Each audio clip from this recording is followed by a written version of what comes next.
쉽다, 날카롭다, 그런데 심지어 재밌다. 박시동의 경제 본색입니다. 네, 10월 18일 수요일이네요. 한 주의 중간쯤을 지금 지나고 있는데 많이들 피곤하신 것 같아요. 오늘 만나는 분들은 다 피곤하다고 그러시는데요. 조금만 힘내십시오. 한 주가 반 정도 지나갔습니다. 자, 정치 본색에 이어서 경제 본색 딱 붙여드리는데요. 일하면서 듣고 계시는지 보고 계시는지 또 댁에 계시는지 운전 중이신지 모르겠지만 쭉 그냥 틀어만 놓으십시오.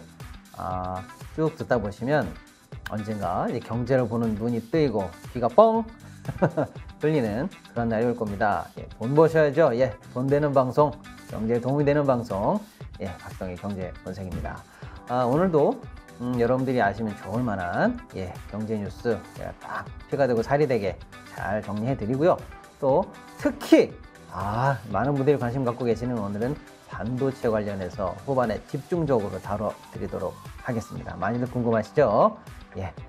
오늘도 알차게 꾸몄으니까요. 쭉 지켜봐 주시고요. 궁금하신 부분 또 묻고 싶은 거 의견 있으면 댓글로 많이들 올려주시고요. 중간중간에 저도 댓글 보고 또 소통도 하고 그렇게 하도록 하겠습니다. 빨리 들어가 보겠습니다. 오늘의 경제 뉴스 먼저 보시겠습니다.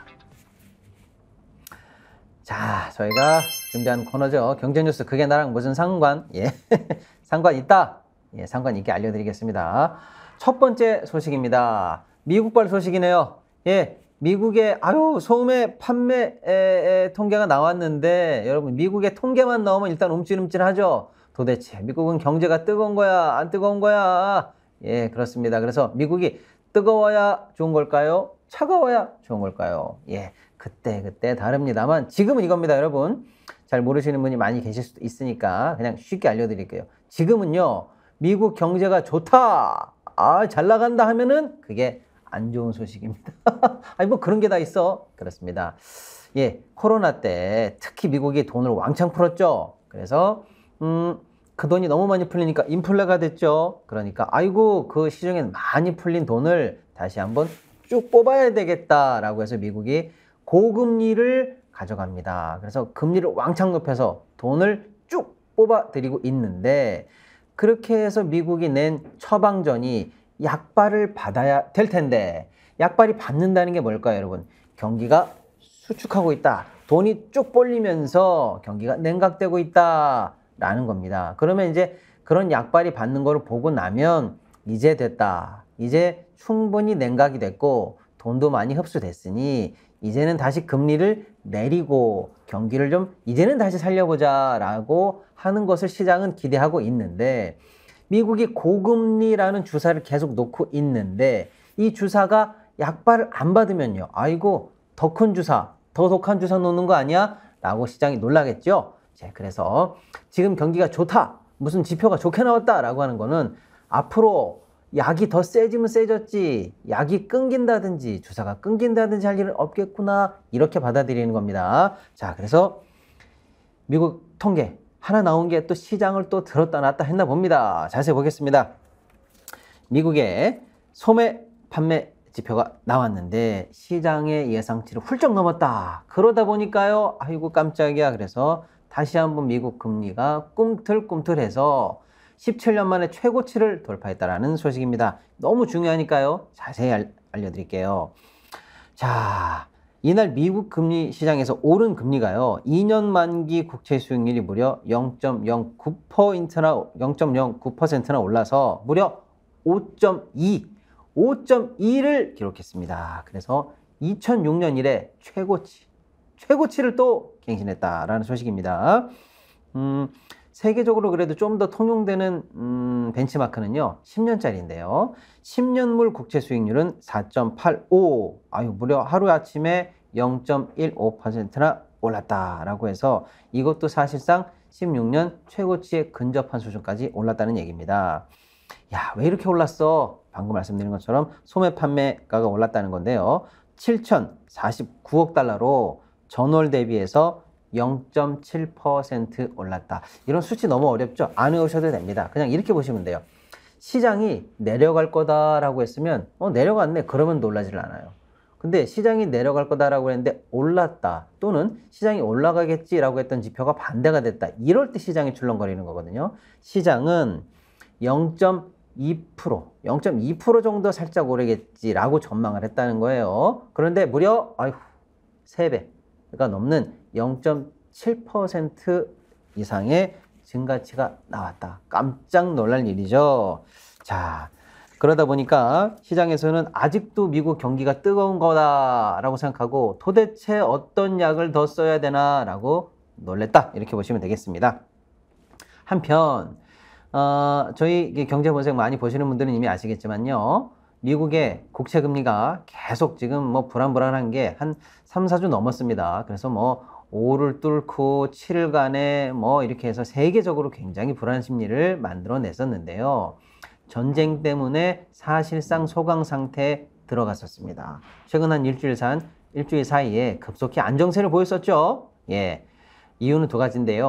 뭐 수요 공급 이런 경제적인 요소 당연히 영향을 미쳤고요. 결정적으로 전쟁이 나는 바람에 아이고 불안해 이러면 안전한 걸 찾아야지 라고 하면서 미국 국채에 대한 수요가 좀 늘는 거 아닌가 라고 본 거죠. 안전한 게 최고니까요. 예. 그러다 보니까 사람들이 많이 찾으니까 국채 가격이 올라가죠. 그러다 보니까 국채 금리는 오히려 내려가는 현상이 나왔었는데 이번 지표 발표를 보니 전쟁이고 뭐고 간에 결국에는 뜨거 미국 시장 뜨거 하면 바로 금리가 반응을 한다라고 보시면 되겠습니다.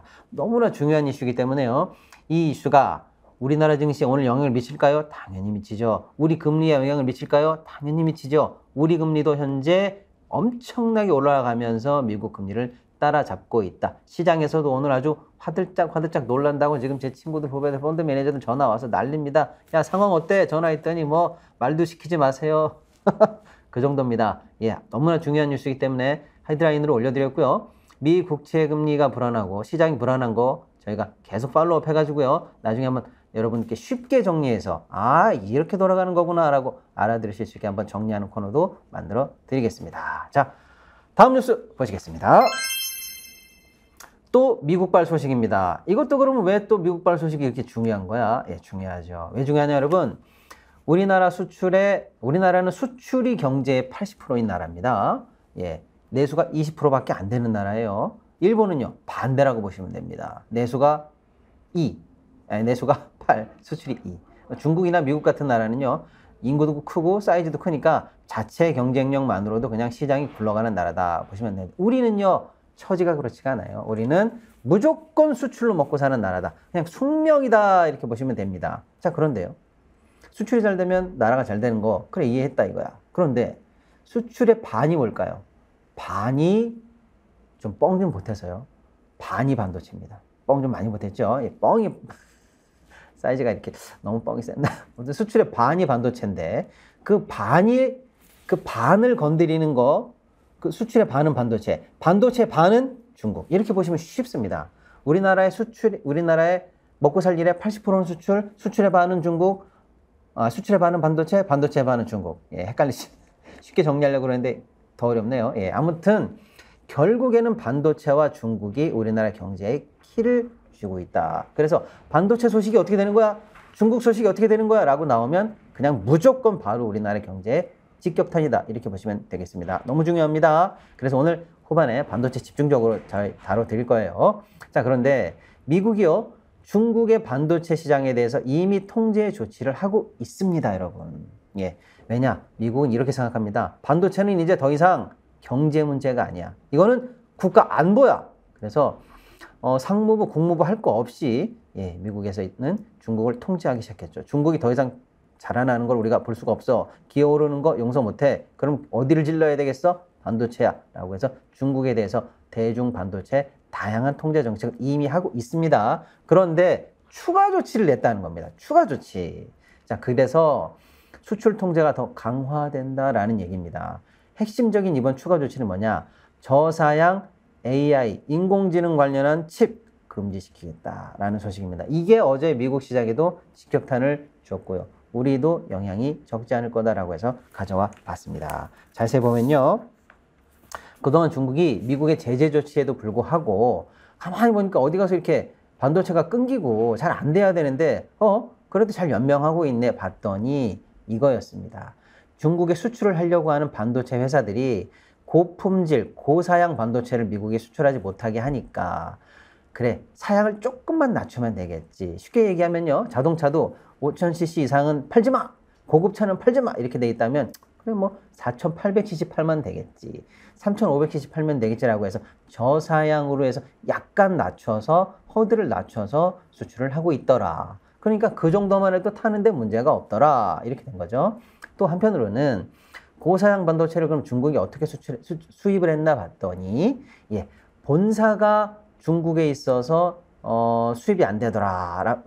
본사가 중국에 있으면 수입하지 마! 이렇게 했더니 홍콩, 마카오, 해외 이쪽으로 본사를 옮긴다든지 또는 그쪽에 본사가 있으면 지점을 해외로 옮긴다든지 해서 서류상으로 수입 제한 조치를 몰래 우회해서 수입을 하고 있더라라는 게 밝혀졌습니다. 그러니까 미국에서는요, 이거 봐라, 내가 하지 말라고 그랬더니 내 조치에 은근히 사각지대가 있었네 라고 보고 있었던 거죠. 그래서 이번에 강력하게 틀어막는 조치를 더했다 이렇게 보시면 되겠습니다. 그러다 보니까 앞으로도 인공지능 칩 관련해서는 중국 시장에 대한 철저한 통제가 이어질 거 아니냐라고 해서 미국 반도체 주식 주가에 영향을 주지 않을까라는 게 시장의 우려고요. 연동해서 반도체 경기를 타고 있는 우리 시장에도 어느 정도는 영향이 있을 것이다 라고 보시면 되겠습니다. 다만 아직 우리가 직접적으로 AI 칩 관련해서 중국에 수출하거나 하지는 않습니다. 생산한 양도 많지 않고요. 그러다 보니까 직접적인 피해는 없을 것이다 라고 다소간에는 한숨 돌리는 그 정도로 일단 보시면 되겠습니다. 아무튼 반도체 중국, 미국 나오면요, 화들짝이니까 앞으로도 주요한 뉴스 계속 팔로우 해드리도록 하겠습니다. 다음 소식 보시겠습니다. 네, 아이고 여러분, 시사방송 이어서 경제방송 하니까 왔다 갔다 하기 힘드시죠? 경제 배웠다, 정치 배웠다, 시사 배웠다. 아까는 보니까 김정대 의원님하고 또 이스라엘 전쟁까지 배우시기 힘드셨을 텐데, 그래서 요 믹스되는 뉴스 한번 가져와 봤습니다. 지금 국정감사 기간입니다.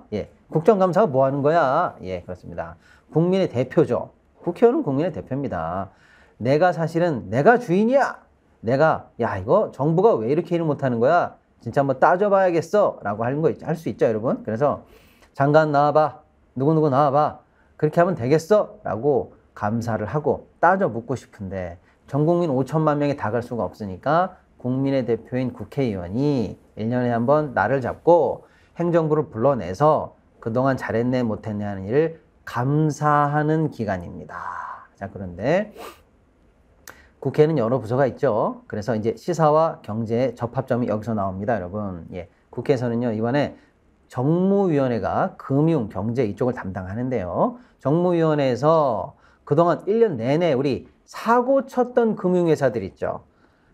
우리 국민들에게 정말 짜증을 일으켰던 수많은 사고를 일으켰던 금융회사들 여기를 한번 불러야겠어 라고 결심을 했다는 거죠. 그래서 불렀습니다. 나와봐. 국민 앞에 어디 한번 나와봐. 얼마나 잘못했는지 내가 한번 들어봐야겠어. 그리고 따져 물어야겠어. 그리고 잘못한 게 있으면 사과도 받고 앞으로 어떻게 시정할 건지도 좀 들어봐야겠어 라고 해서 주요 금융사 CEO들 최고위층 임원에 대해서 소환을 했는데, 아이고야, 회장들, 지주회사 회장들, 높으신 양반들이 나왔을까요? 안 나왔을까요? 한 명도 안 나왔습니다.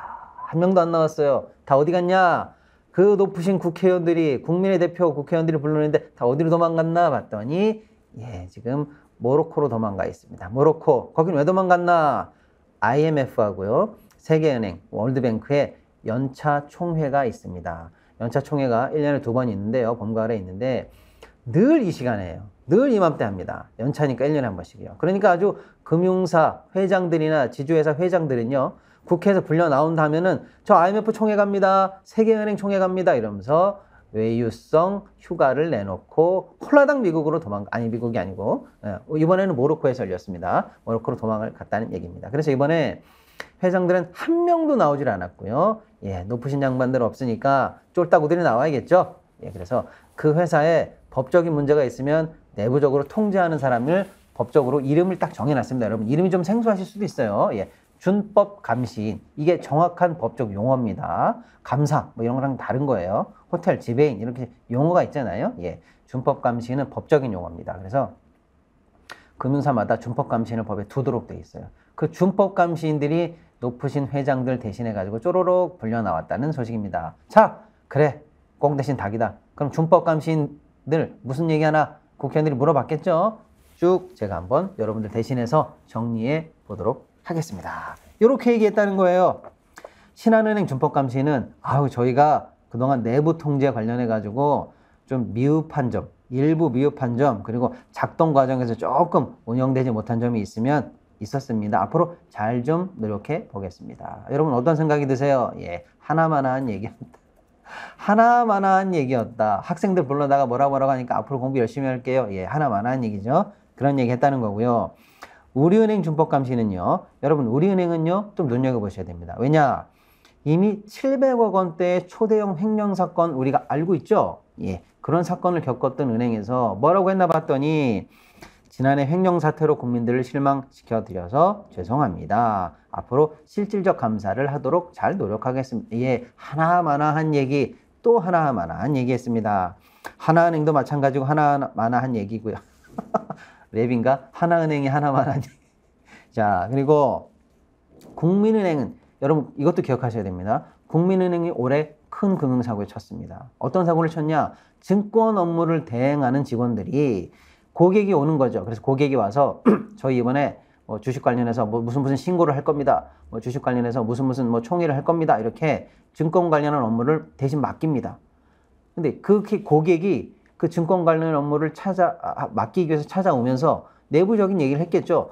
그러면 무슨 일을 이번에 회의하십니까? 어떤 거를 공시하실 예정입니까? 그랬더니 이러이러한 호재가 있습니다. 이렇게 얘기했을 거 아니에요. 그랬더니 그 얘기를 몰래 듣고 차명 계좌를 열어가지고 친인척들, 지인들을 통해서 야! 그 회사 주식 미리 사라! 이렇게 해가지고 내부자 정보를 빼돌려가지고 무려 127억 원의 부당이익을 얻은 충격적인 사건. 고양이한테 생선을 맡긴 사건이 있었죠. 국민은행이 나와서 뭐라고 했나 봤습니다. 그랬더니 최근 윤리의식의 미비로 개인적인 일탈이 생긴 거에 대해 진심으로 송구스럽게 생각한다. 열받네. 개인적인 일탈이라니요? 개인적인 일탈이라니. 그러면서 향후 뭐 금융당국이 요청하는 감시 시스템을 잘 갖추고 두 번 다시 이런 일이 생기지 않도록 하겠습니다. 말이 안 되죠. 하나마나한 얘기보다 더 뚜껑 열리는 얘기. 개인적 일탈이라니요. 그러면서 이런 얘기도 했다는 겁니다. 그런데 사실은 어떠한 시스템을 잘 갖추든 노력을 하든 뭐 10경찰이 한 도둑 못 막는다. 뭐 그런 비유도 있잖아요, 여러분. 그래서 결국 대놓고 나쁜 짓 하는 사람은 막기 어렵지 않을까요? 라고 해서 동문서답 뭐 담 넘어 이웃집 얘기 강 건너 불구경 하듯이 했던 얘기를 또 했다는 거 아닙니까? 그래서 어제 국정감사장에서 수르렁수르렁 해서 난리가 났다. 이런 보도도 있었습니다. 하나만한 얘기보다 더 뚜껑 열리는 얘기, 더군다나 127억의 큰 사고를 쳤던 은행에서 할 말은 아닌 것 같은데요. 이런 얘기를 했다는 겁니다. 농협에서도 큰 사건이 있었죠. 그런데 여기도 뭐 하나만한 얘기, 뭐 전수조사해서 열심히 하겠다. 예, 그 다음에 경남은행 여러분 기억하시죠? 여기서 올해 진짜 큰 사고가 났었습니다. 무려 3천억. 와, 3천억짜리 대형 횡령 사고가 났었습니다. 경남은행은 나와서 뭐라고 그랬느냐? 네, 준법감시인으로서 무거운 책임을 느낀다. 예, 그러면서 앞으로 다시는 이런 일이 생기지 않도록 노력하겠다. 하나만한 얘기. 이게 3천억짜리 회사에서 3천억짜리 횡령 사고를 일으킨 회사에서 할 얘기입니까? 여기는요, 여러분 수법도 아주 충격적이에요. 어떤 직원 한 명이 무려 3천억을 해먹었는데 이쪽에 있는 펀드 저쪽으로 빼돌리고 저쪽에 있는 거 일로 빼돌리고 했는데 이분이라고 안 할게요. 이 양반이 이 일을 하는 동안에 한 번도 교체가 되지 않았습니다. 그리고 여러분 금융회사는 그런 게 있어요. 강제 직무 휴가도 보내버립니다. 그래서 무조건 그 자리를 비워보게 만들어요. 그래서 다른 사람이 그 일을 하게 만듭니다. 그러니까 내가 하다 보니까 요즘 왜 이 사람 업무가 이상하네? 영수증이 이상하네? 이걸 알기 쉽도록 시스템적으로 이렇게 직무 휴가를 보내고 다른 사람을 강제로 투입해야 됩니다. 그리고 감사도 철저히 해야 되죠. 그런데 이 펀드에서 저 펀드로 돌려먹고 뭐 3천억이나 그 회계가 빵꾸 날도록 직무 휴가도 안 보내고 했던 이 은행에서 지금 죄송합니다. 앞으로 더 잘하겠습니다. 이 정도 수준으로 얘기했다? 황당하죠. 예. 당장 자기네들 시스템이 뭐뭐뭐가 잘못됐고 앞으로 이렇게 구체적으로 바꾸겠다는 그런 정말 실시 계획을 내도 시원찮을 판에 하나만한 얘기했다라는 얘기고요. 대구은행 여기도 여러분 정말 우리나라 금융기관들 왜 이러는지 모르겠습니다. 충격적인 사건이 있었죠. 무려 1600개의 불법 계좌를 개설했습니다. 여러분 생각해 보세요. 여러분이 대구은행에 어쩌다가 가입을 했는데 나도 모르게 내 계좌를 은행 직원들이 만들어가지고 그거 가지고 자기네들끼리 뭘 하고 있었다?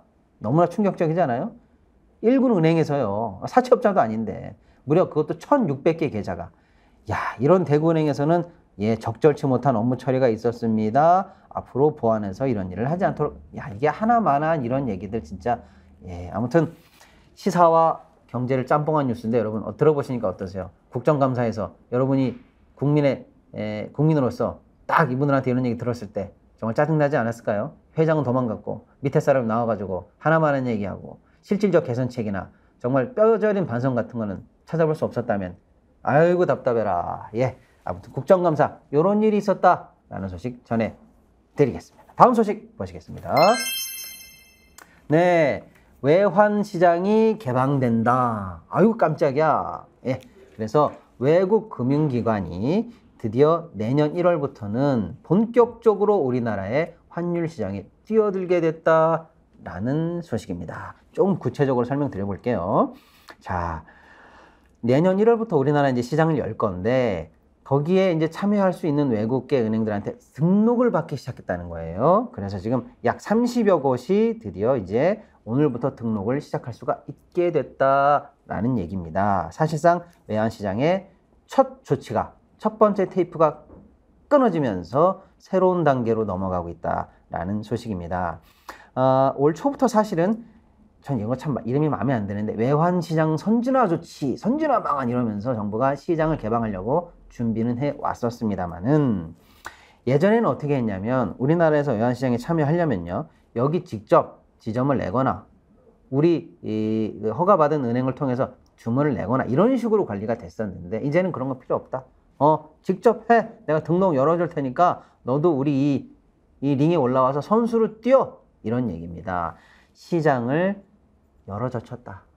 이렇게 보시면 되겠습니다. 자, 우리나라가 겪었던 큰 경제적 재난 중에서 많은 분들이 아직도 기억하시죠? IMF 외환 위기가 있었습니다. 외환이 지금도 가장 우리나라 경제에서는 어떻게 뭐랄까요? 좀 늘 뇌관이 된다고 할까요? 불안하다고 할까요? 그럴 수 있죠. 왜? 우리는 수출 수입으로 먹고 사는 나라고 환율 하나 때문에 경제가 휘청휘청할 수 있는 그런 구조를 가지고 있고 외환으로 나라 자체가 작살났던 경험이 있던 그런 나라입니다. 그리고 환시장도 사실은 굉장히 취약하고요. 올해만 해도요. 환율 방어 때문에 나라가 40억 불 이상을 쓰면서 엄청나게 사실은 민감하게 관리돼야 되는 게 외환시장인데 이 시장을 열어젖히고 있다라는 소식입니다. 여러분 이제 외환 관리하기가 점점 더 어려워질까요? 쉬워질까요? 외국인들의 놀이터가 되지는 않을까 걱정이 앞섭니다. 그래서 일단은 내년 1월에 시장은 열고 좀 시범 운영을 좀 하면서 제도적으로 부족한 게 있으면 보완하겠다라는 게 정부의 대책인데요. 어떤 문제가 있을지 정말 우리 시장이 환 놀이터가 되는 건 아닌가라고 해서 걱정이 많이 되지만 됩니다만은 일단 그러한 단계로 넘어가고 있다. 드디어 선수 입장하고 있다라는 소식 꼭 전해드리고 싶습니다. 주의 깊게 봐야 되겠죠? 여기까지입니다. 다음 소식 보시겠습니다. 간만에 코인 소식 전해드리겠습니다.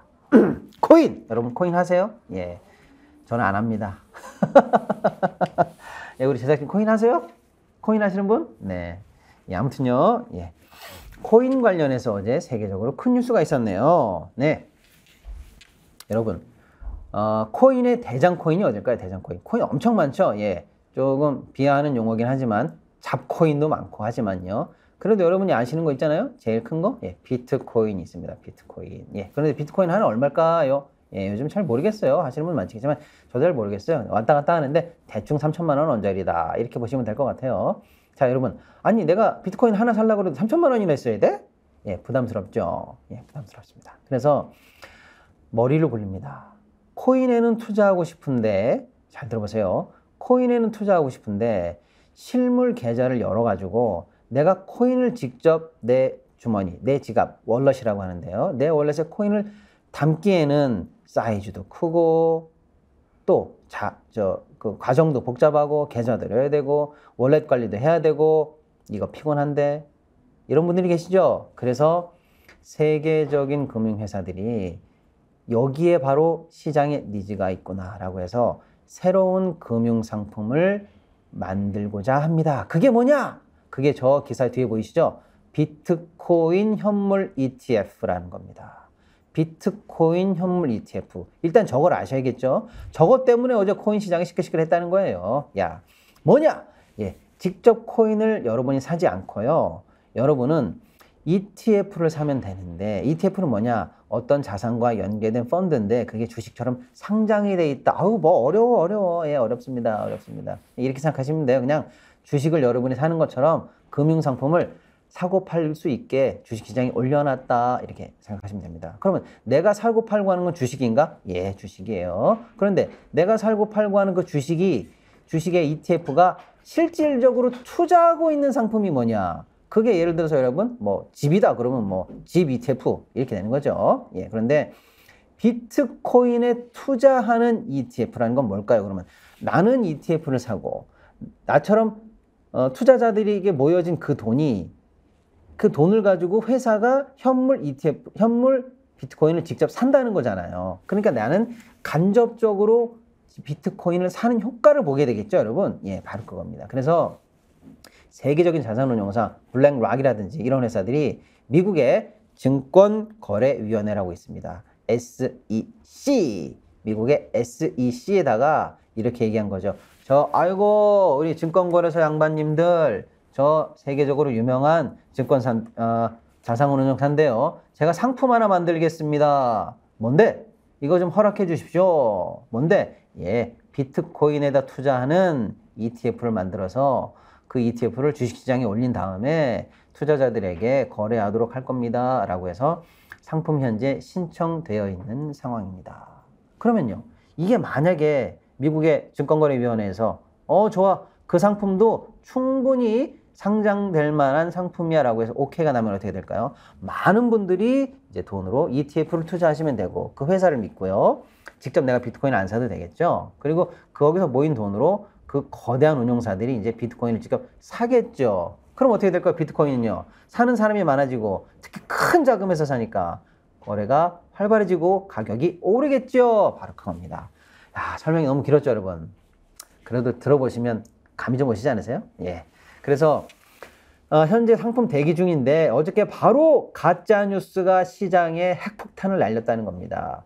SEC에서 허가가 났다라는 소식이 시장에 쫙 퍼지면서 비트코인 값이 무려 10% 이상 급등을 했다라는 소식입니다. 그런데 알고 봤더니 가짜 소식, 오보였다라는 게 밝혀져서 다시 비트코인 값이 제자리로 돌아오면서 급락했다라는 건데요. 아니면 잠깐 오르고 내려간 얘기를 뭐로 해? 뭐 오버가 있을 수도 있고 없을 수도 있는 거지. 예, 그렇습니다. 그런데 문제는 진짜로 비트코인 현물 ETF가 상장 대기 중, 심사 중이라는 사실.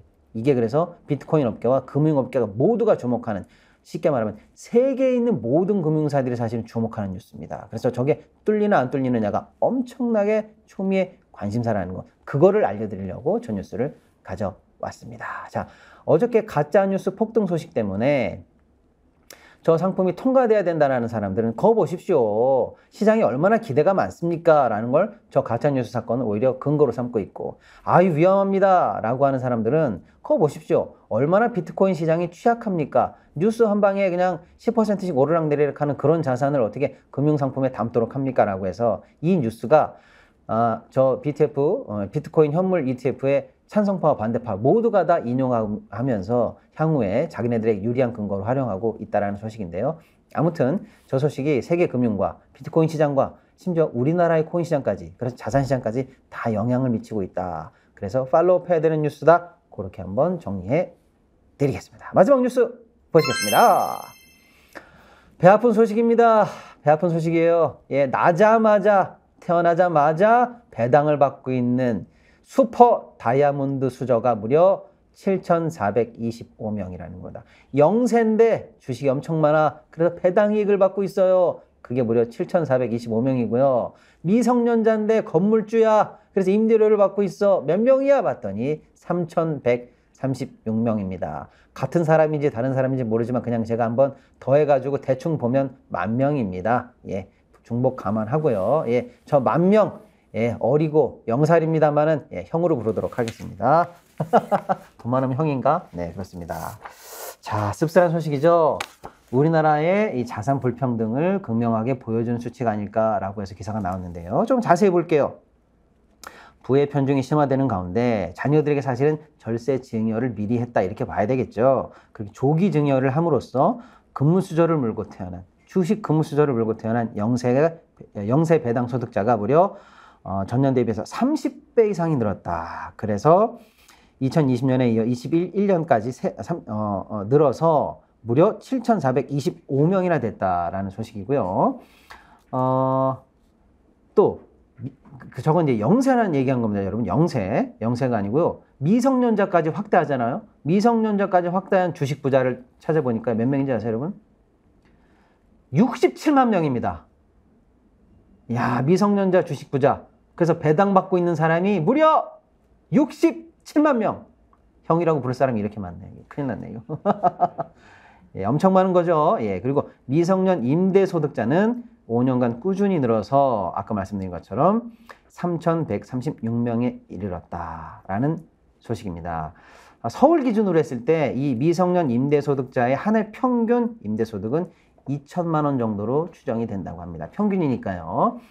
예, 대충 월급으로 한 200, 300 이상씩은 미성년자가 차곡차곡 쌓아가고 있다 이렇게 보면 되겠습니다. 뭐 돈이 있어서 합법적으로 증여하는 거 어떻게 말리겠습니까만은 우리 사회 부의 불평등의 현주소를 보여주는 것 같기도 하고요.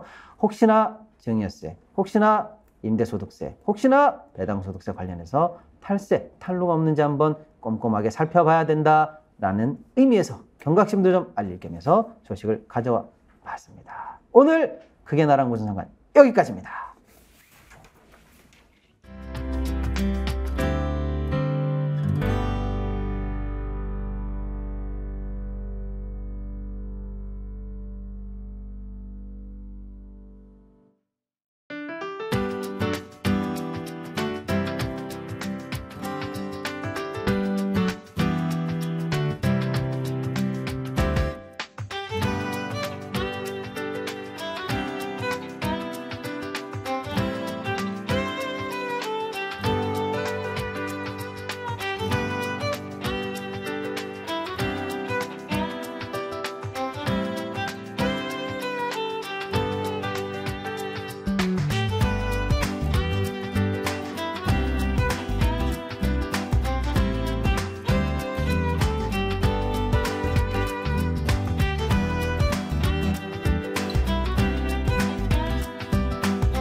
알고 보니? 오늘 알고 보니 코너입니다. 네, 미래경제연구소의 정태근 이사님 모셨는데요. 자, 어떤 얘기 할 건지 좀 이따 제가 소개해드리고 일단 이 시간대로 옮기고 나서 새로운 독자님들 많이 계시니까 직접 소개하는 시간을 한번 갖도록 하겠습니다. 이사님 소개 한번 해주시죠. 셀프 네. 자기소개. 네, 미래경제연구소의 정태근 이사라고 합니다. 일단은 뭐 경제방송 현재 패널 활동 현재 하고 있고요. 하면서 이제 주식을 전문으로 해서 일단은 이제 많은 정보들을 제공하고 있는 상황입니다. 네. 좀 전에 사실은 저희 경제 본색에 많이 나와 주셨고요. 좀 전에 이제 저희가 사담 나눌 때 아니 우리보다 이렇게 형이 67만 명이나 있어? 그러면서 마지막에 해주신 말씀. 진짜 이건 나랑 상관 있는 뉴스 맞아요? 라고 하셨는데, 예, 진짜 상관 있었으면 좋겠습니다. 예. 네. 자, 아무튼 우리도 우리 자식들에게 이렇게 돈을 왕창 물려줬으면 좋겠지만, 네. 결국 그러려면 돈을 벌어야 되는 거 아닙니까? 예. 한국 사회에서 그래도 돈을 벌려면 어쩔 수 없이 투자를 해야 되고, 네. 투자를 하려다 보면 주식을 해야 되고, 그렇죠. 주식을 하려다 보면 네. 결국에는 대장주, 네네. 우리 산업의 최고의 한국 네. 사회, 한국 경제에 뭐 두말하면 잔소리, 입 아파. 경제의 큰 축, 결국 반도체 아니겠습니까? 네. 오늘 반도체를 또 잘근잘근 씹어가지고 네. 잘 전달해 주신다고 해서 기대가 큽니다, 선생님. 네. 일단은 개인적으로 이제 올해 상반기 같은 경우는 주도주가 누가 보더라도 이제 에코프로 중심의 2차 전지였거든요. 상반기는 2차 전지였죠. 네. 근데 항상 시장에서 주도주가 바뀌는데 네. 이제 다음 주도주는 반도체가 된다라고 저는 확신을 좀 가지고 있습니다. 확신을. 네. 그런 말씀 잘 안 하시는데 대단하십니다. 네. 이제 업황 사이클이라는 게 있는 거거든요. 예, 업황 예. 사이클이라는 게 있기 때문에 다시 한번 이제 반도체 쪽으로 사이클이 돌아온다라고 좀 보고 있고요. 네. 그리고 여담인데 네. 그 앞서 이제 전국의 형이 이제 67만 명이 되지 않습니까? 했는데 이게 참 씁쓸한 현실인 게 예. 이게 형이 전국에 67만 명이 있는 반면에 네. 그 통계청 자료를 보게 되면은 네. 그 근로소득자의 세후 300이 안 되신 분이 70%예요. 그러니까요. 이런 거 보면 참 양극화가 정말 심해지는 것 같아요. 근데 이게 네. 결국 자산시장이 네네. 커지게 되면서 나타나는 현상이거든요. 네. 그렇기 때문에 지금은 이제 옛날에 80년대처럼 월급만 모아가지고는 되는 시대는 아니라고 봅니다. 역시 주식 전문가답게 너무 좋은 말씀 해주셨네요. 네, 그렇기 때문에 결국에는 이렇게 양극화가 대물림되는 것은 자산시장 때문인데 네, 그러니까 우리도 결국 자산시장에 대해서 눈을 떠야 되는 그렇죠. 거죠. 공부를 하고 이제 참여를 공부를 해야죠. 해야겠죠. 네. 네. 앞으로 기회가 계속 올 거거든요. 그렇죠. 기회가 계속 올 거기 때문에 그거를 잡아야 됩니다. 너무 좋은 말씀이죠. 네, 2017년도 같은 경우도 네. 부동산 시장이 상승이 나왔었잖아요. 예. 몰라서 못 하시면 되게 많을 거예요. 그렇죠. 네. 네. 그런 게 있으면 안타깝죠. 네네. 방금 저희가 여담으로 정 이사님과 말씀 나눴지만 기회는 또 옵니다. 네, 이게 중요합니다, 여러분. 반드시 시장은 반복되고요. 이거 유명한 격언이 있습니다. 저 버스가 마지막 버스가 아니야. 반드시 버스는 또 옵니다. 그러니까 저희 경제 본색 보시면서 늘 시장에 대해서도 좀 열어두시고 경제를 보는 눈과 귀도 좀 탄탄히 이렇게 길러 놓으시면 이게 기회다 할 때가 오실 거고요. 멀지 않았습니다. 왜냐면요, 방금 정 의사님이 이랬잖아요. 확신하신대요. 그 확신의 대상 오늘 네. 여러분 삼성전자와 SK하이닉스 너무나 핫한 얘기 다룰 건데요. 여러분 삼성전자에 투자하시는 우리나라 투자자분이 숫자로 몇 명인지 아세요?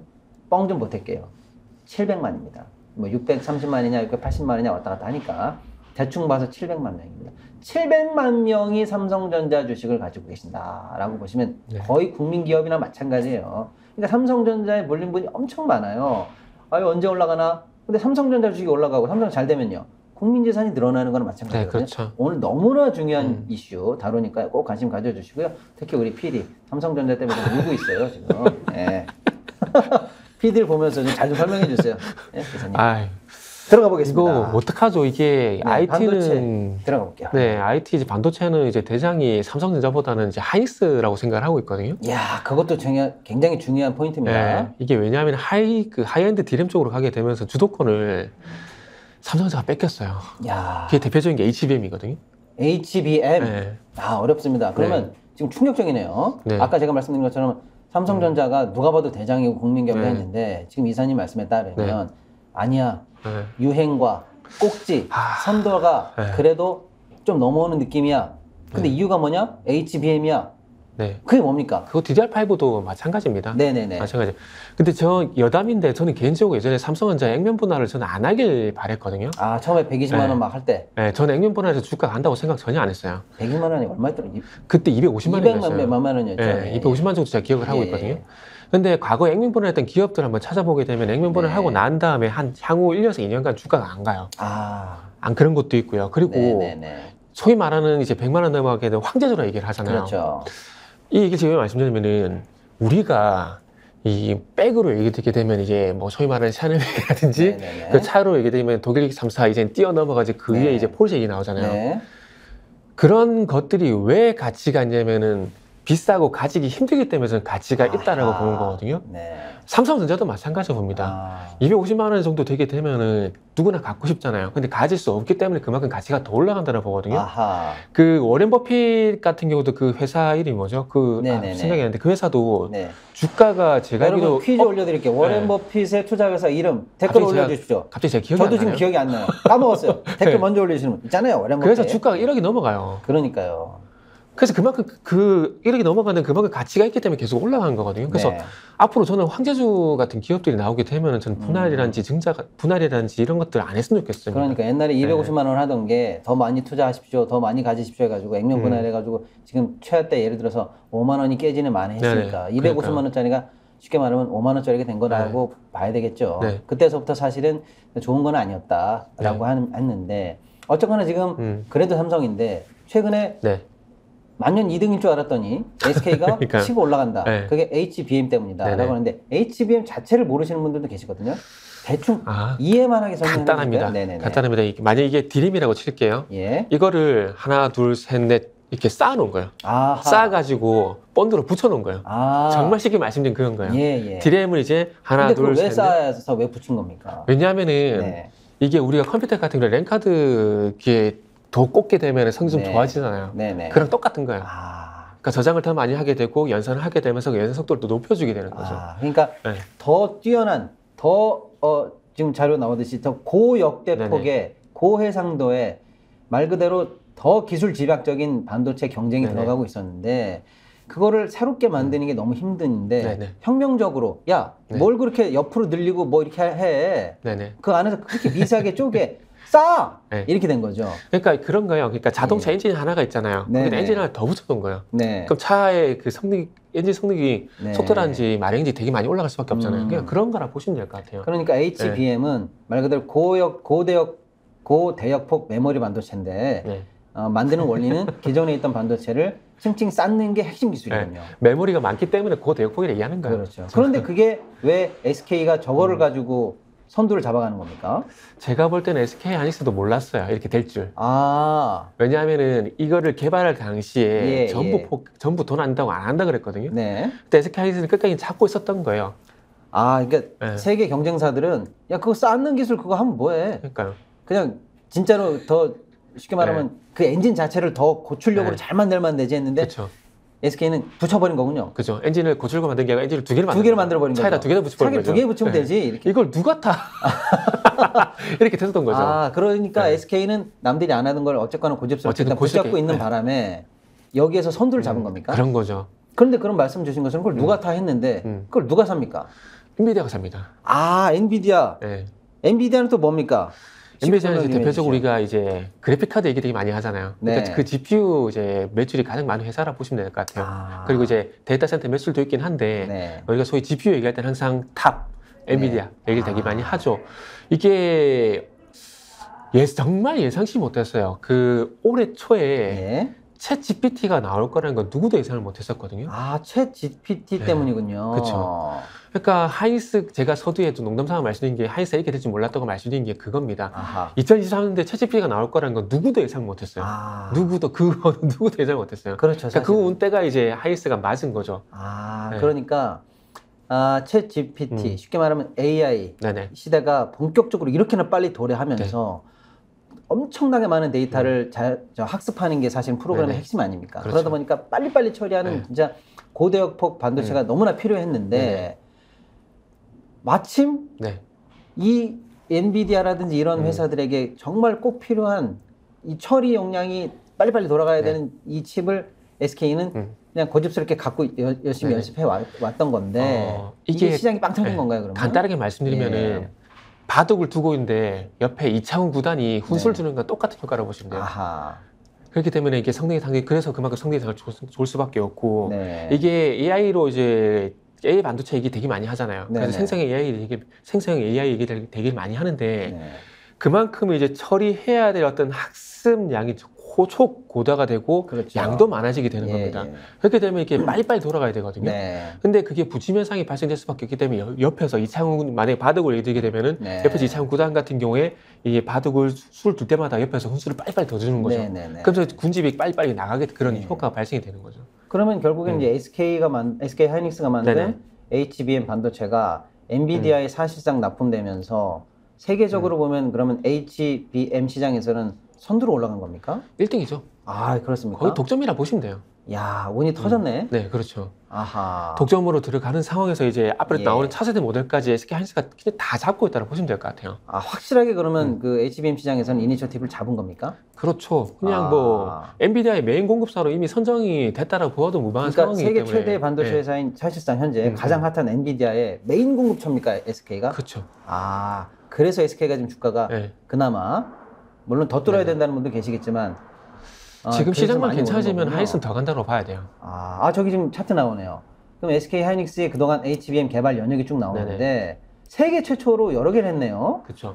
지금 보시면 2022년도 6월 달부터 지금 엔비디아 공급이 되고 있고 2010년도에 개발을 했잖아요. 예. 그 2014년도에 1세대 개발을 했고, 그러니까 6년을 참은 거예요. 6년을 참은 HBM2 같은 경우 6년을 참은 거고, 2013년도 이제 1세대 같은 경우는 거의 9년을 기다린 거죠. 아하. 그러니까 9년의 결실이 나온 거죠. 9년의 어떤 장대의 결실이 나온 거죠. 끈질긴 투자가 네. 있었는데 사실상 지금 세계 최초로 계속 2, 3를 개발해 오면서 그렇죠. 기술도 선도해 가고 있는데 그러다 보니까 결국 엔비디아에 독점 공급을 하기 시작했다. 저게 이제 완벽하게 클라우드 터지는 거네요. 클라우드 네. 서버 얘기가 나오게 되면서 그때 이제 최초로 공급이 시작이 됐었거든요. 네네. 그러면서 그게 이제 클라우드 서버에서 이제 소위 말하는 GPU로 넘어가게 되면서 네네. 이제 AI 쪽으로 완전히 넘어갔다고 네. 볼 수가 있는 거죠. 그래서 이제 내년 같은 경우도 HBM3 예. 이제 공급 예정인데 지금 이제 차세대 모델들이 계속 나올 거거든요.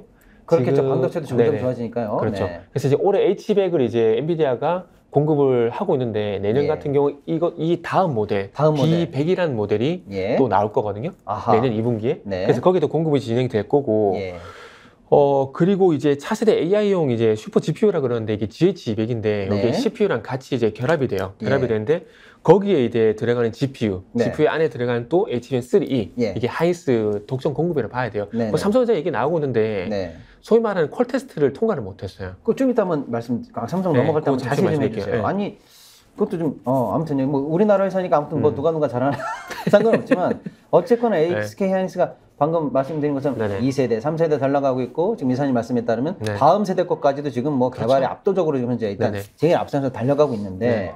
이게 그러면 사실상 실적에는 직접적으로 영향을 줍니까? 어느 정도 호실적으로 반영되나요? SK 매출이라든지 이런 거. 실적이 지금 예. 이제 보게 되면은 지금 올해 기준으로 볼게요. 올해 네. 기준으로 보게 되면 이제 HBM 매출이 한 2조 4천 정도 예상이 돼요. HBM만 갖고도 네네. 대단하네요. 되는데 예. 중요한 건 올해 전체 예상 매출이 29조거든요. SK예요. 네. 아. 그러니까 지금 어찌 보면은 전체 10%도 안 되는 10%? 비중이다, 매출이. 예. 그런데 중요한 것은 시장은 항상 어떤 새로운 이슈를 보거든요. 예. 그러다 보니까 아직까지 이 디램 시장 내에서 네. HBM이 큰 비중을 차지하지 않고는 있지만은 예. 이 챗GPT로 시작된 AI 시장이 커지게 되면서 거기서 중추적인 어떤 부품을 누가 납품을 하는가 거기에 이제 포커스 딱 맞추게 된 거죠. 아하. 그러다 보니까 이제 SK 하이닉스가 나오게 된 거고 네. 그리고 SK 하이닉스 쪽으로 들어가는 HBM 들어가는 어떤 장비 회사들 그 대표적인 게 이제 이스페타시스라든지 아하. 한미 반도체라든지 이런 기업들이 올해 상반기에 핫했지 않습니까? 네네. 그래서 그런 정보들이 부각받게 됐었던 거죠. 예. 여러분 이런 게 바로 저희 방송을 보셔야 되는 이유입니다. 그래? 일단 안 보시는 분과 보시는 분의 차이 있잖아요. 약을 먹어본 사람과 먹은 차이 이런 것처럼. 예.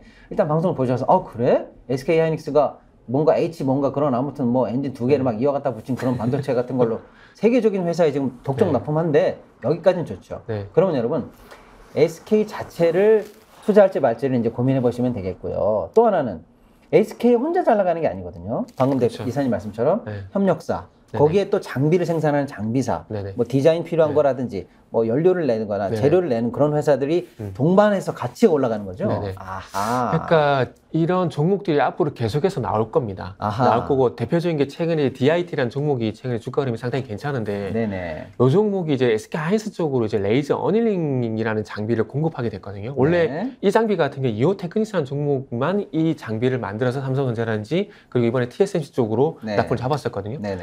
근데 이 이온 테크닉스 만드는 레이저 어닐링 장비 대비해서 가격이 좀 더 쌉니다. 네. 그리고 가격도 싸고 이제 SK 하이닉스 쪽으로 가게 되는 거죠. 그러면은 HBM 쪽 같은 경우는 SK 하이닉스가 어쨌든 독점적으로 이제 주도를 하고 있는 상황들이기 때문에 네. 앞으로 SK 하이닉스 쪽으로 어떤 기업들이 납품을 하느냐 여기에 이제 포커스를 맞춰야 되는 거죠. 이제 거꾸로 SK 하이닉스는 거기 선도 자리를 구청하니 네네. 그리고 앞으로도 잘한다고 하니 네네. 느낌 좋으니까 네.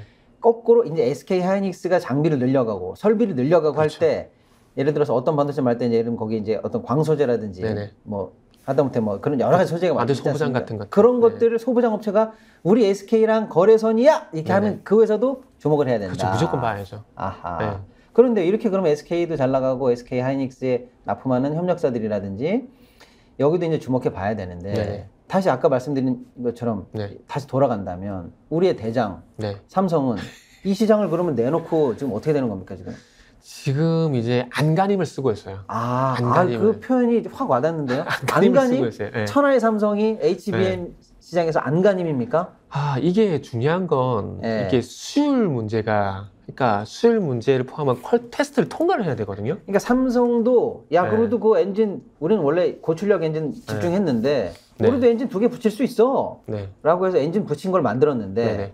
지금 쉽게 말하면 이게 얼마나 성능이 잘 나오는지 이 테스트가 아리까리하다는 그죠. 얘기죠. 그리고 엔비디아 입장에서는 예. 이 테스트 통해 테스트 하이스의 어떤 제품이었던 게 문제가 있다면 또 얘기가 달라지겠지만 네. 뭐 퀄테스트 다 마무리 돼가지고 그만큼 성능도 괜찮은 상황이거든요. 예. 상황에서 시간이란지 기회 비용을 들여가지고 테스트를 해야 될 이유가 있을까라는 부분이 분명히 있거든요. 그러니까 만약에 예를 들게 되면은 혹시 스마트폰 있으세요? 저 삼성이요. 삼성이죠. 네네네. 지금 삼성 잘 쓰고 계시는데 갑자기 네. 아이폰 주면서 이거 내일부터 써라 그러면 쓰시겠어요? 불만이 있었다면 모르겠지만 아무 문제 없었다면 굳이 이렇게 그죠? 생각하겠죠. 예. 그게 지금 엔비디아의 상황이에요. 삼성전자의 상황인 거죠. 굳이 이렇게 하이스가 잘 쓰고 있는데 네. 이걸 가져와가지고 테스트를 또 하고 그리고 또 이제 콜 테스트를 진행하고 그리고 제품을 장착했을 때 성능이 어느 정도 나오는지 테스트를 또 해야 되거든요. 그러면 시간 들어가죠. 비용과 시간이 비용 많이 들어가죠. 투여돼야 되는데 네. 굳이 그러니까 지금 거래처 1등하고 잘하고 있는데 네. 그러면 삼성전자 입장에서는 그 HBM 시장을 이제 들어가기로 네네. 일단 우린 그런 거 시장 안 해 이렇게 해서 적긴 건 아니죠. 하고는 싶어 하는 거 아닌가? 하고 싶어 하죠. 그러면 만약에 뒤늦게 들어가려면 네. 놓쳤으니까 껄껄. 아유 어쩌다 할걸 네, 그런 놓치지 상황인 거죠. 말걸 네, 그때 할 걸 이 상황인 거죠. 그럼 이제 갈 건데 네. 결국에는 방금 이사님 말씀처럼 현재 상황에서는 오늘 같은 경쟁력 가지고는 비용이 들어가고 테스트를 네네. 해야 되는데 우리가 내릴 걸 왜 써야 돼? 당연히 납품처가 그럴 테니 지금 하고 있는 SK 하이닉스의 어떤 차세대, 차차 세대에 네네. 뛰어넘는 쉽게 말하면 진도를 2배 이상 뛰어넘는 제품으로 승부를 봐야 되는 거 아닙니까? 승부를 봐야 되는데 지금 네네네. 하고 있는 HBM3E라도 지금 해야 돼요. 그럼 현재 네. 수준도 못 따라갔다고 네. 평가되는 건가요? 왜냐하면은 이게 예. 어떤 느낌이냐면은 이게 갤럭시를 저도 쓰거든요. 쓰고 네. 있는데 이게 전 같은 경우 저는 이제 갤럭시 이제 S21 울트라를 썼거든요. 네. 그걸 쓰다가 S22 울트라를 또 쓰고 있어요. 네네네. 그러니까 쓰던 게 편하기 때문에 또 쓰게 되는 거죠. 예. 그렇기 때문에 삼성전자도 네. 다음 선단 공정도 중요하겠지만은 네. 지금 이제 앞으로 다가올 HBM3E라든지 네. HBM3라든지 이런 것들 잘 만들어가지고 이게 잘한다라는 기억을 심어줘야지 업체가 또 쓴다라는 거죠. 네. 그렇기 때문에 선단 공정도 중요하지만 지금 하고 있는 것도 잘 해야 된다는 거죠. 그리고 이제 이걸 하게 되면서 AMD 쪽 같은 경우 이제 공급을 하기로 결정이 났거든요. 났는데 여기도 SK 하이닉스가 또 들어가요.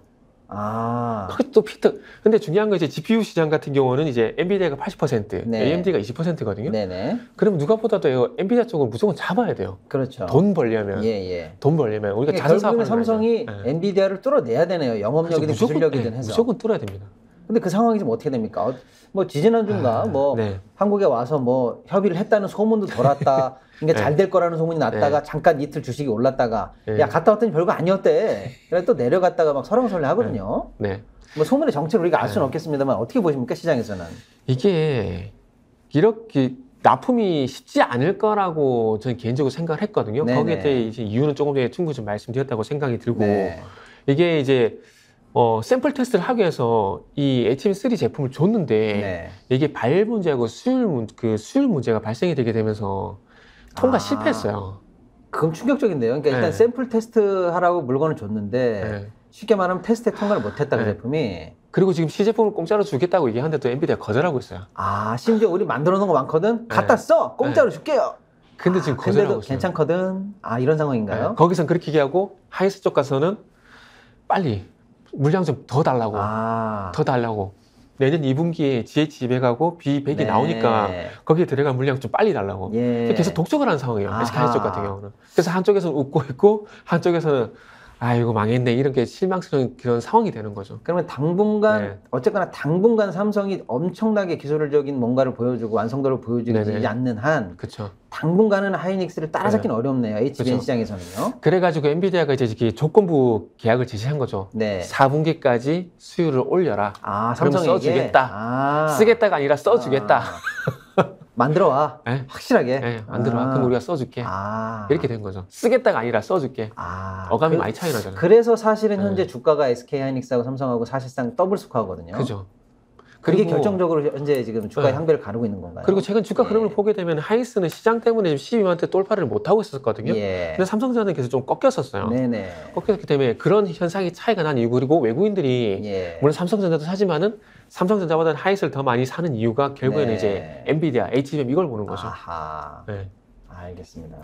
우리 뭐 댓글로도 여러분 궁금하신 네. 거 있으면 좀 물어봐 주시고요. 아까 저희 순간적으로 둘 다 헷갈려가지고 생각이 안 났던 거 제일 먼저 맞추신 분이 YEON님. 예. 버크셔 헬스웨이 맞춰주셨습니다. 버크셔 헬스웨이, 맞다. 맞춰주셨고요. 양폰치님도 바로 맞춰주셨고요. 두 분은요. 네. 저희가 이름 기억했다가 다음에 한 번 더 퀴즈 맞춰주시면 예 바로 상품 드리도록 하겠습니다.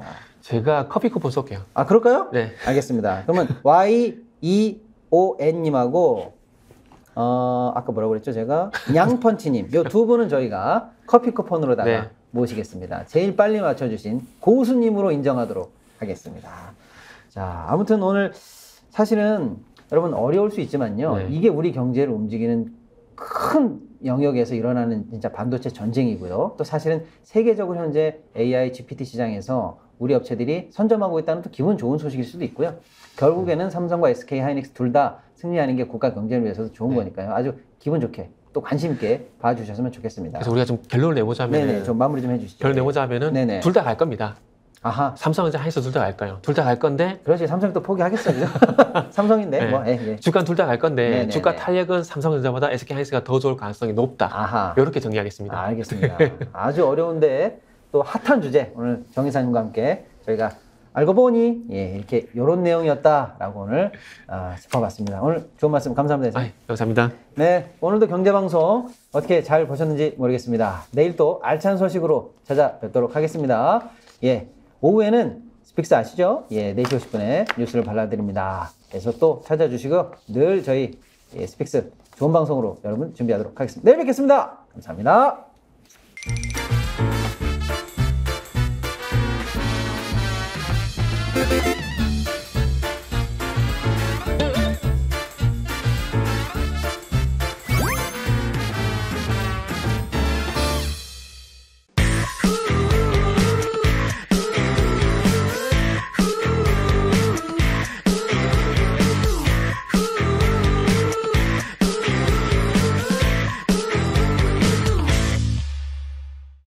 유기농 밀가루로 만든 광화문달롱 쿠키 직접 수제 핸드메이드 하고요.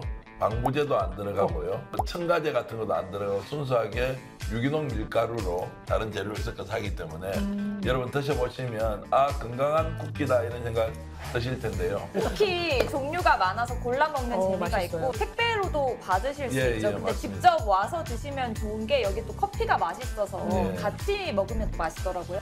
자 네이버에 스픽스 광화문달롱 치셔도 되고요. 스픽스 몰에 들어가시면 여러분들 맛있는 쿠키 건강하게 드실 수 있습니다.